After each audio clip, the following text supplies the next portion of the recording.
আসসালামু আলাইকুম to all my viewers, সবাই কেমন আছেন? আশা করছি যে যেখানে আছেন সবাই ভালো আছেন। সবাইকে স্বাগত জানাচ্ছি আমার নতুন একটি ব্লগ দেখার জন্য। সবাইকে চাঁদ রাতের শুভেচ্ছা। এইবার 29টা রোজা হয়েছে আলহামদুলিল্লাহ, কাল ঈদ। তো চাঁদ রাতে ঈদের সাজসজ্জায় মেতে উঠেছে শপিং মলগুলোতে। চারপাশে লাইটিং খুবই সুন্দর করে সাজসজ্জা করেছে।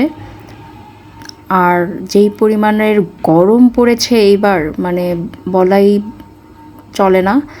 তো সারাদিন রোজা রেখে কাজকর্ম করে ইফতার শেষে একটু বের হয়েছি। আর চাঁদ রাতে ঘোরাটাই আসলে আনন্দ।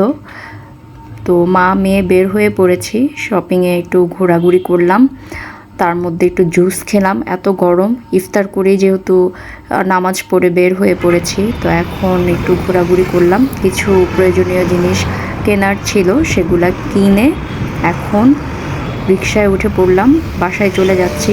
খুব বেশি সময় মার্কেটে ছিলাম না, কারণ কেনাকাটা আগেই হয়ে গিয়েছিল। আজ কিছু প্রয়োজনীয় জিনিস আনার জন্যই গিয়েছিলাম। আর চাঁদ রাতে একটু বেরোতে ভালোই লাগে। আর এত পরিমাণের ভিড়, এখনও মানুষ মার্কেটে কেনাকাটা করছে, জমজমাট। ঈদ মানে আনন্দ, ঈদ মানে স্পেশাল কিছু। সো কালকে সবাই আনন্দ করবে। সবাইকে ঈদের শুভেচ্ছা জানাচ্ছি, সবাইকে অগ্রিম ঈদ মুবারক জানাচ্ছি। ছোটোবেলায় ঈদ মানে এক্সাইটমেন্ট কাজ করতো, কখন নতুন জামা পরবো, কখন সবাইকে সালাম করব, সালামি পাবো। এখন তো আমাদের এই এক্সাইটমেন্টটা কমে গিয়েছে, আমাদের বাচ্চাদের হচ্ছে আর কি, গ্রো আপ হচ্ছে, কিন্তু ওরা তো খুব বেশি বোঝে না। আমরা ওই সময়টা খুব বেশি আনন্দ করেছিলাম। যাই হোক, এখন নেমে পড়েছি মাংসের দোকানে। এখান থেকে মাংস নিয়ে তারপর বাসায় যাব।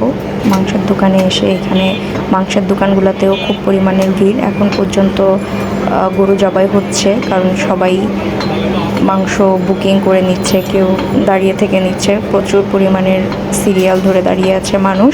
তো ঈদ মানে স্পেশাল রান্নাবান্না, প্রিয়জনদেরকে স্পেশাল রান্নাবান্না করে খাওয়ানো, এটাই হচ্ছে আনন্দের।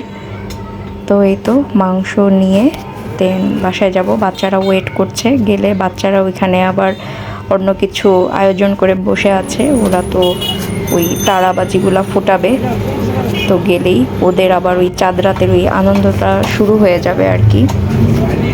বাসায় এসে সব কিছু গুছিয়ে আর বেশিক্ষণ সময় পাইনি, ওরা ছাদের মধ্যে উঠে শুরু করে দিয়েছে ওদের চাঁদ রাতের আয়োজন।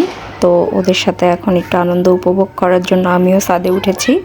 ঈদ মোবারক সবাইকে, আবারও ঈদের শুভেচ্ছা জানিয়ে আজকের মতো এখানে ব্লগটি শেষ করছি। দেখা হচ্ছে আরও নতুন একটি ঈদ স্পেশাল ব্লগে।